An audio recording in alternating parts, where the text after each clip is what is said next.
नमस्कार साथियों, मैं राजीव चौहान आप सभी का स्वागत करता हूं इस प्लेटफॉर्म पे।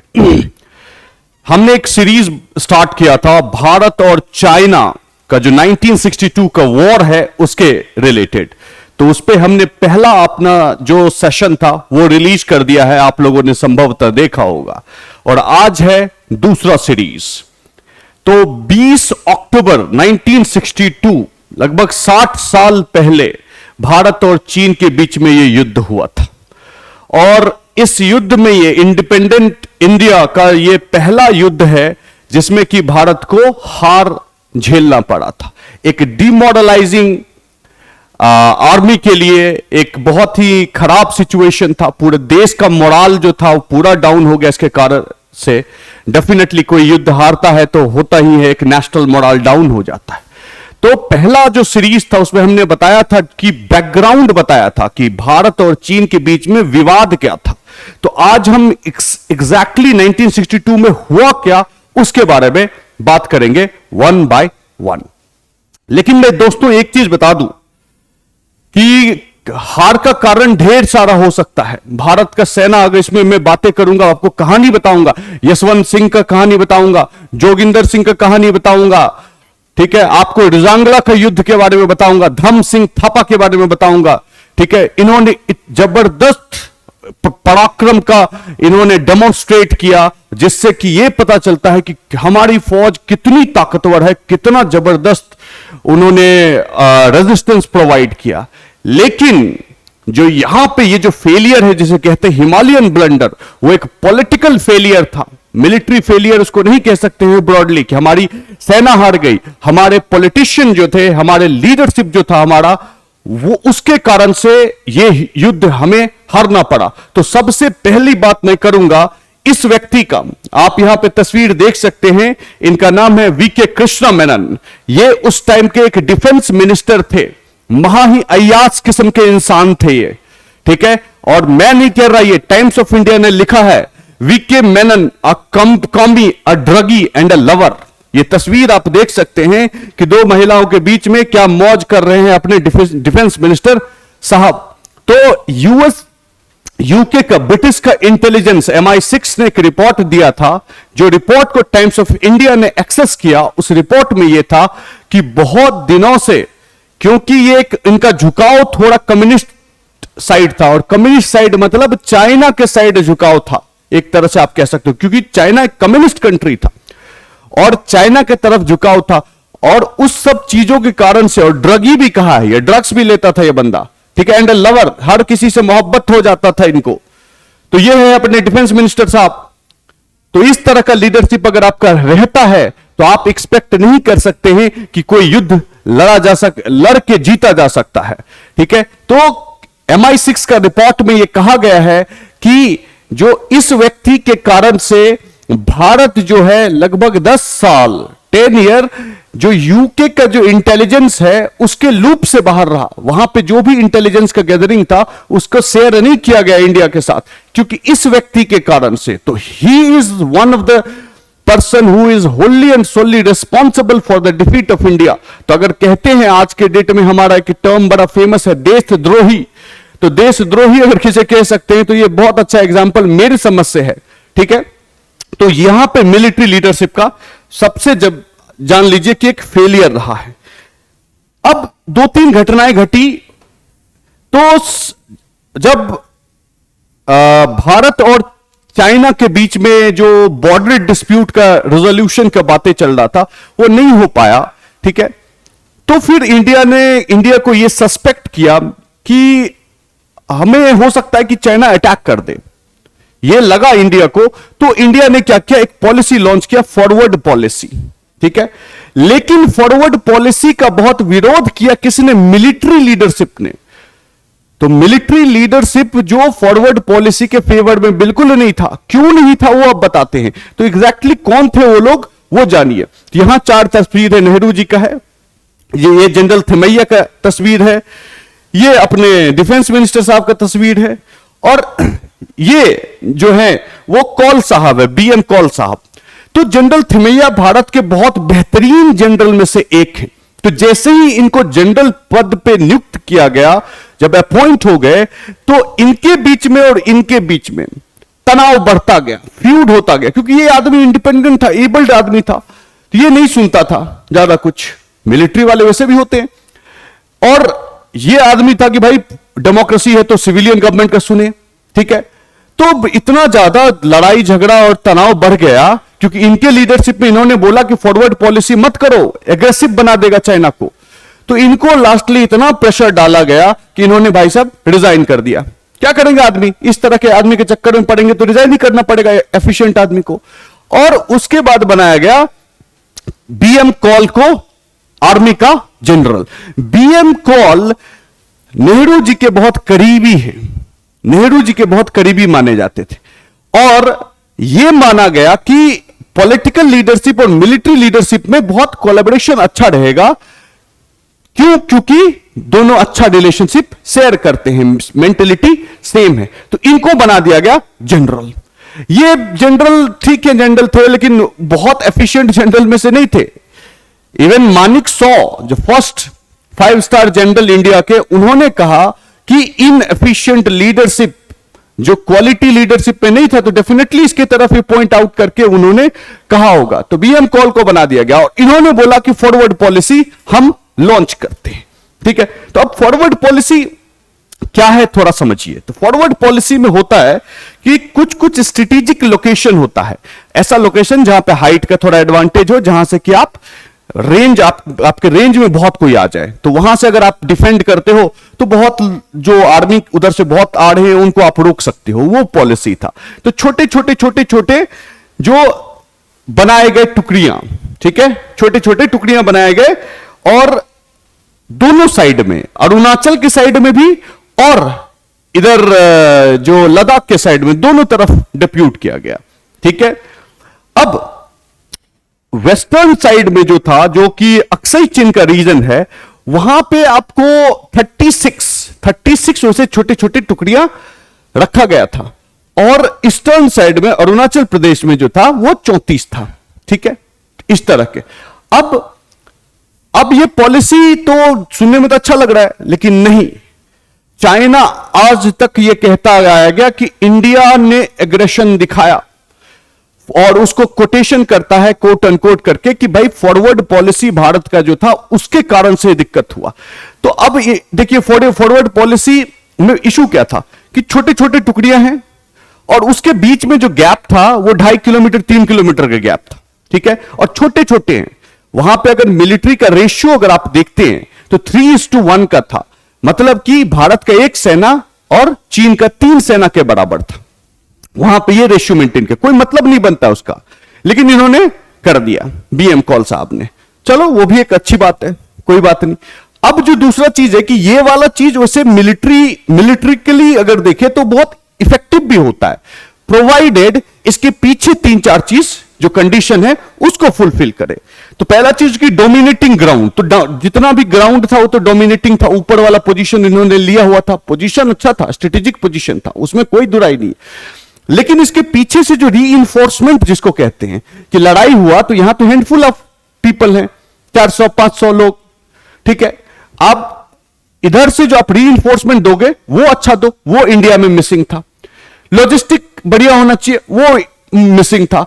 उनके पास हथियार एकदम वर्ल्ड क्लास आर्टिलरी होना चाहिए, ठीक है। इंडिया के पास मैक्सिमम जो था एलएमजी था, चाइना के पास बड़े बड़े हथियार थे, ठीक है। इस तरह का कंडीशन में फॉरवर्ड पॉलिसी कॉल साहब ने लॉन्च कर दी, जाओ भैया, ठीक है। चलो ये तो हुआ। अब उसके साथ में एक चीज और घटना घटी। 20 अक्टूबर 1962 को युद्ध शुरू हुआ, और ये एक बात है 5 अक्टूबर 1962 की बात, 5 अक्टूबर का मतलब 15 दिन पहले।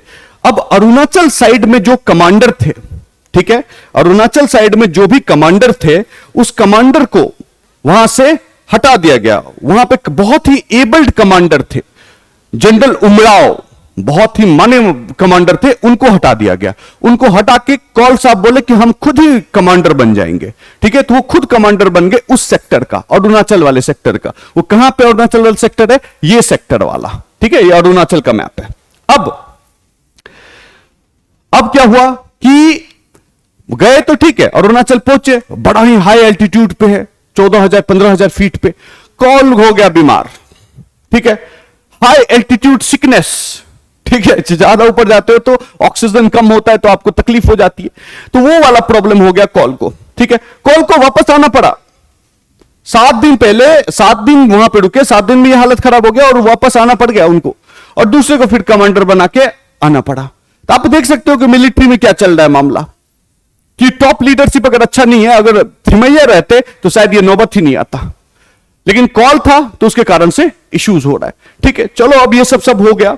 अब दिन आया उस दिन जिस दिन की युद्ध शुरू होगा।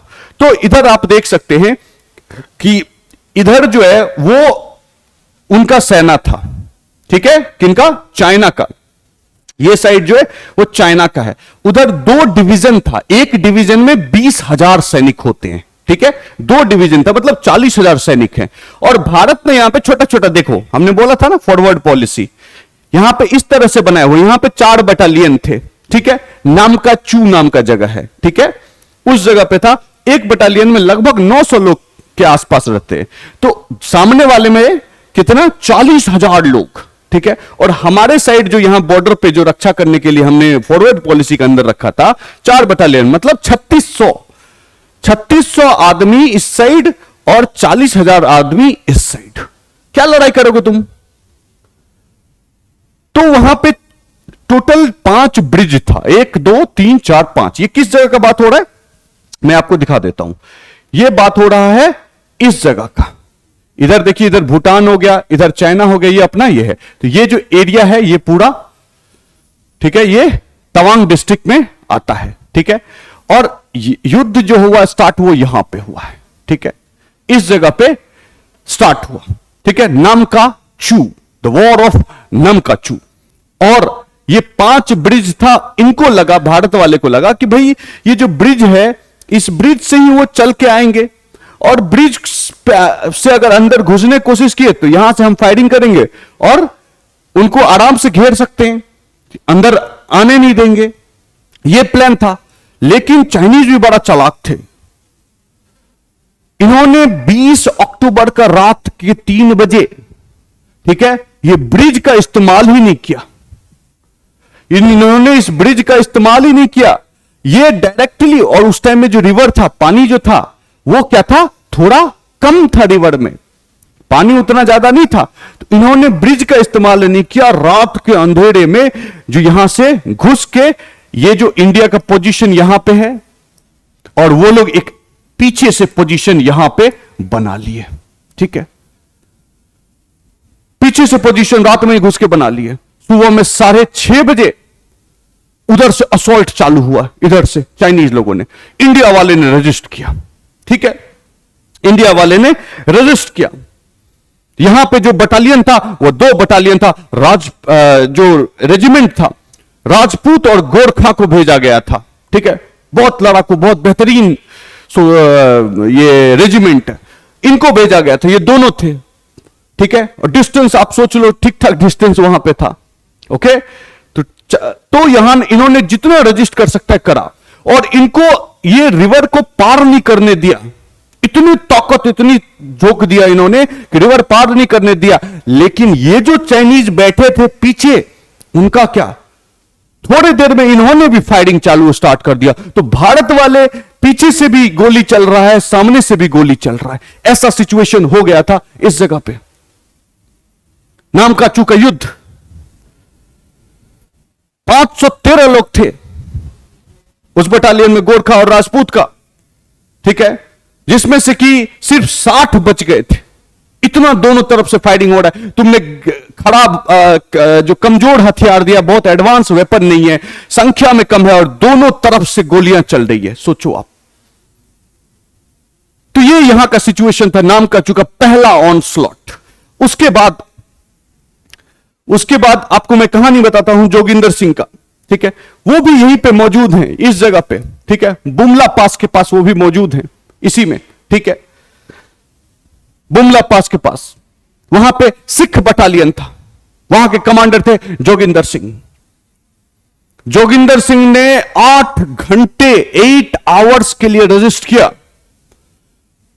हजारों के तादाद में उधर से सैनिक आ रहे हैं, और जोगिंदर सिंह और उनके जो बहादुर सिपाही थे, they were fighting like anything, they are fighting like anything. 300 को ऐसे ही मार दिया इन्होंने। गोलियां खत्म हो गया था इनका, ठीक है, इनका गोलियां खत्म हो गया, जो खुखरी कहते हैं, ठीक है, खंजर टाइप, उनसे इन्होंने सबको मार दिया। डर गए, खौफ पैदा कर दिया कि कौन है ये आदमी, ये लोग चाइनीज सोचने लगे कि अकेला ये भीड़ में घुस गया और सबको चाकू से ही मार रहा है। 25 आदमी को मार दिया इन्होंने। बाद में उनको रिट्रीट करना पड़ा एंड ही वॉज किल्ड। तो ये चाइनीज ने बहुत इजी तरीके से, जब बहुत ज्यादा कैजुअलिटी का, ये नामकाचू कब्जा कर लिया, बुमला पास तक कब्जा हो गया।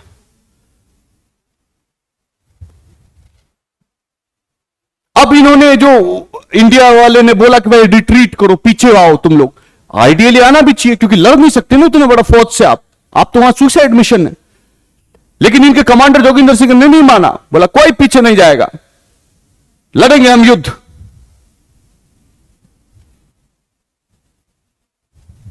यह है जोगिंदर सिंह का तस्वीर। परमवीर चक्र मिला इनको बाद में पोस्टमसली, ठीक है। और यह है वो वॉर मेमोरियल जहां पे कि बुमला में है, ये तवांग डिस्ट्रिक्ट, अरुणाचल प्रदेश।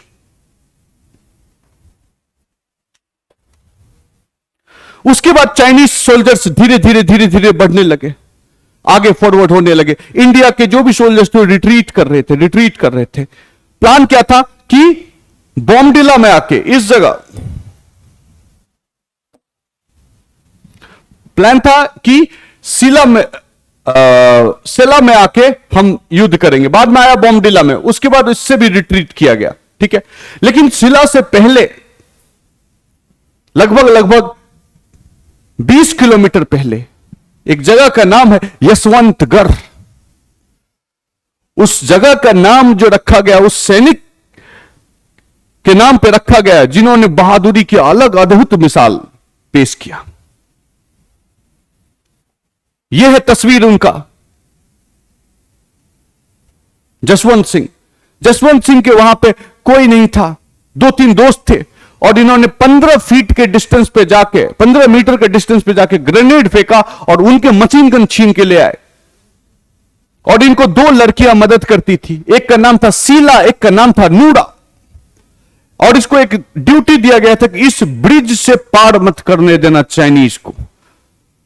और ये लड़ते रहे, और इतने जगह जगह मशीन गन इन्होंने फिट कर दिया था। नूरा और सीला उसमें गोलियां भरते थे, और इन्हें जितना ताकत होता था वो ताकत लगा के खींचते थे। हड्डियां टूट गया था इनका, चाहे उनको पता ही नहीं चल रहा था। 100 को मार दिया इन्होंने अकेले। चाइनीज को पता ही नहीं चल रहा था गोली आ कहां से रहा है। उनको लग रहा था कि यहां तो कम से कम 50-160 लोग होंगे, लेकिन एक ही बंदा था। बहुत देर वॉर के बाद पता चला कि नहीं, आदमी एक ही है। लेकिन उससे पहले वो नूरा और सीला को वहां से बोले कि तुम चले जाओ। उनको पता था कि अब हम तो नहीं बचेंगे और हम पीछे हट नहीं सकते हैं। नूरा और सीला को इन्होंने भेज दिया वहां से। नूरा के नाम पे वहां पे एक जो ये है ब्रिज है और एक वाटरफॉल है जहां पे कोयला मूवी का शूटिंग हुआ था। हाइडल पावर प्लांट भी है वहां पे, उसका नाम बोलते हैं नूरानंग फॉल। और सीला के नाम पे, सीला कहते हैं कि सीला ने सुसाइड कर लिया। नूरा को गोली मार दिया इन लोगों ने, चाइनीज ने, और सीला ने सुसाइड कर लिया। जिस जगह से उन्होंने सुसाइड किया उसको बोलते हैं सीला टॉप। वो बहुत ही ऊंचाई पे है, मंदिर है वहां पे एक, वहीं से कहते हैं लोग, अब सच्चाई क्या है पता नहीं, वहां से उन्होंने कूद के आत्महत्या कर ली थी। और यशवंत सिंह का जो चाइनीज सोल्जर थे उन्होंने उनका गला काट दिया था। गला काट के अपने कमांडर के पास लेके गए थे। और इनफैक्ट ये कहा जाता है कि जब कमांडर को दिखाया गया वो जो उनका सर,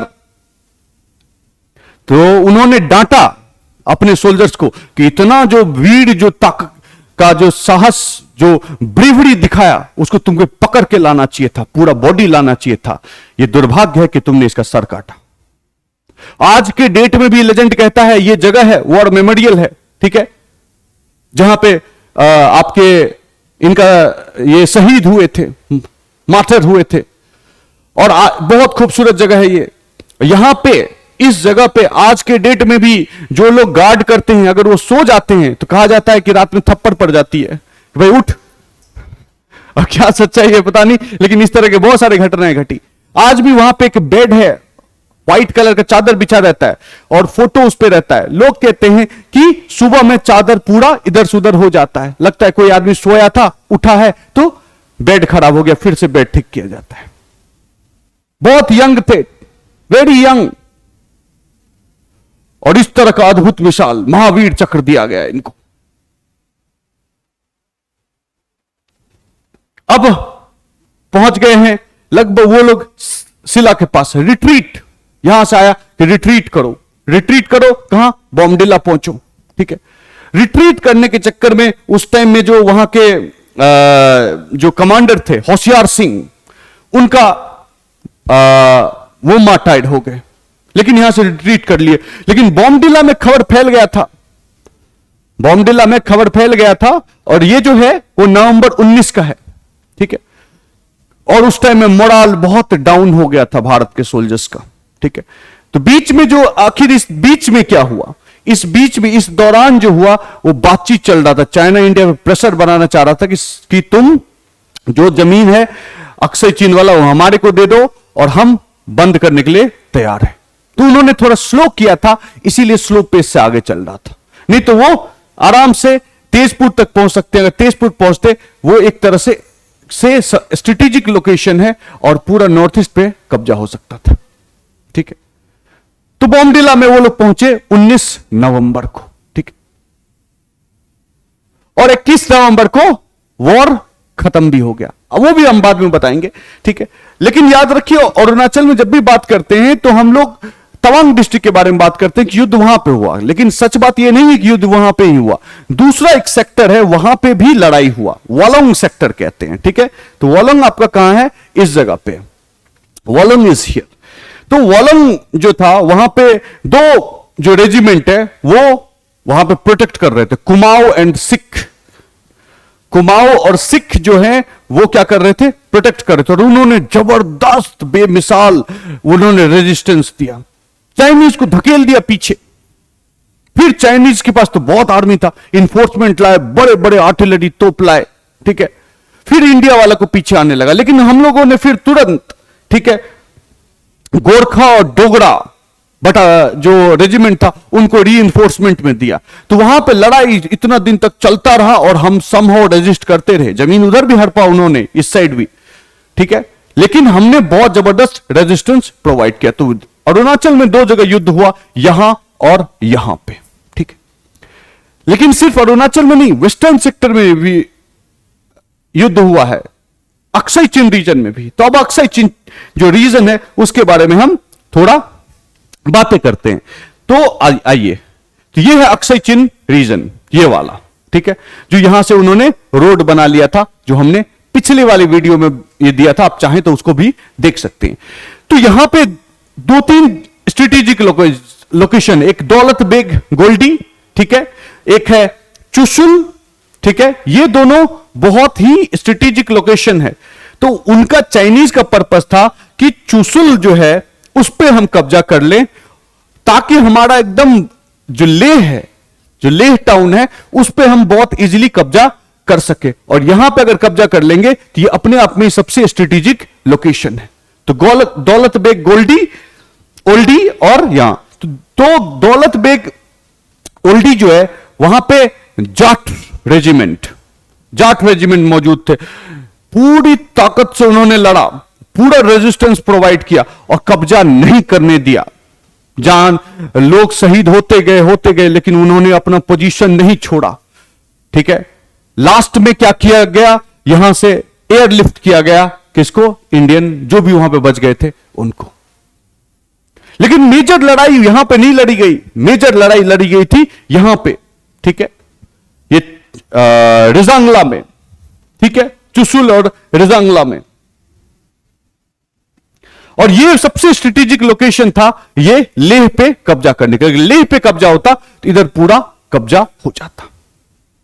ठीक है, तो 18 नवंबर को जो उन्होंने चाइनीज ने असॉल्ट ये किया और इस दो जगह पे कब्जा करने का ये चला। ठीक है, तो गोरखा बटालियन में धम सिंह थापा थे, परमवीर चक्र से नवाजा गया उनको भी। जब मिला उनको परमवीर चक्र तो उनको पता भी नहीं था कि परमवीर चक्र मिल गया।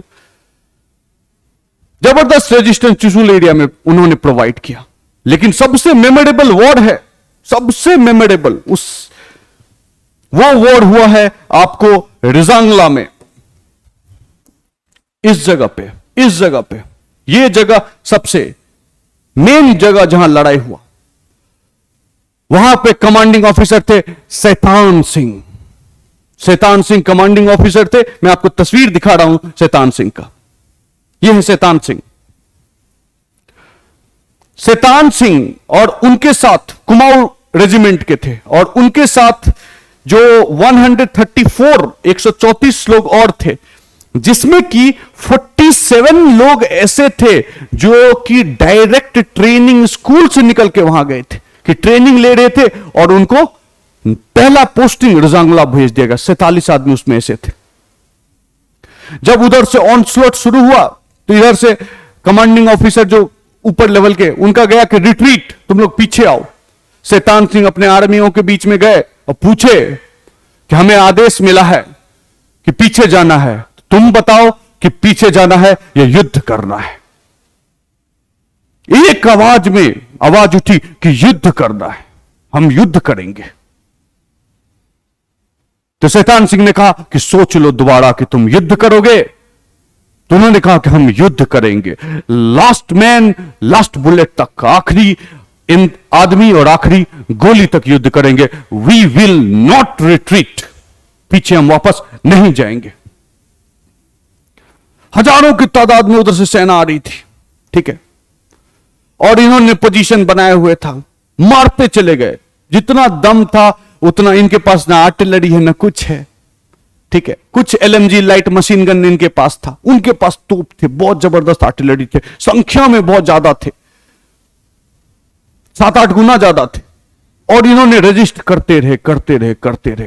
गोलियां लग गया शैतान सिंह को। ठीक है, लेकिन फिर भी गोली लगने के बाद भी वो इधर से उधर जाके वो सब जितने भी पोस्ट थे वहां पे सबको मोटिवेट करते थे। कुछ सैनिक इनके जो लास्टली बच गए वापस आ गए, रिट्रीट करना पड़ा।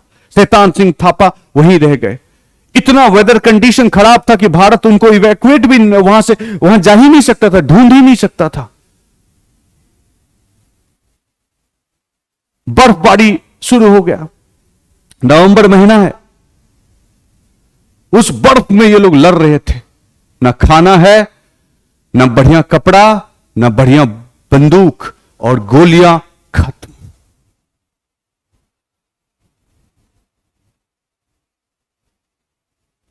दुनिया में बहुत सारा इस तरह का बैटल हुआ है, लेकिन वन ऑफ द फाइनेस्ट जो ब्रेवरी का जो दिया जाता है मिसाल, वो ये एक वॉर है, द वॉर ऑफ रिजांगला।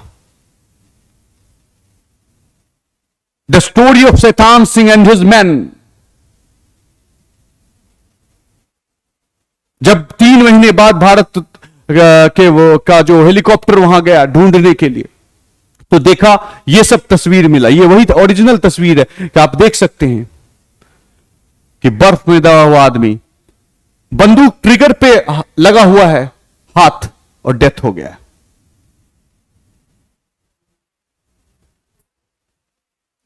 इस तरह का युद्ध लड़ा इन्होंने। और नवंबर 21 को चाइना को रिट्रीट करना पड़ा। रीजन रिट्रीट का बहुत सारे लोग बहुत कुछ कहते हैं, ठीक है, लेकिन यह चीज हो गया था कि इन्होंने इन्फोर्समेंट बहुत अच्छा इधर इस साइड तो पर्टिकुलरली कर दिया था, जो लेह के आगे से, तो लगा कि वॉर ऑफ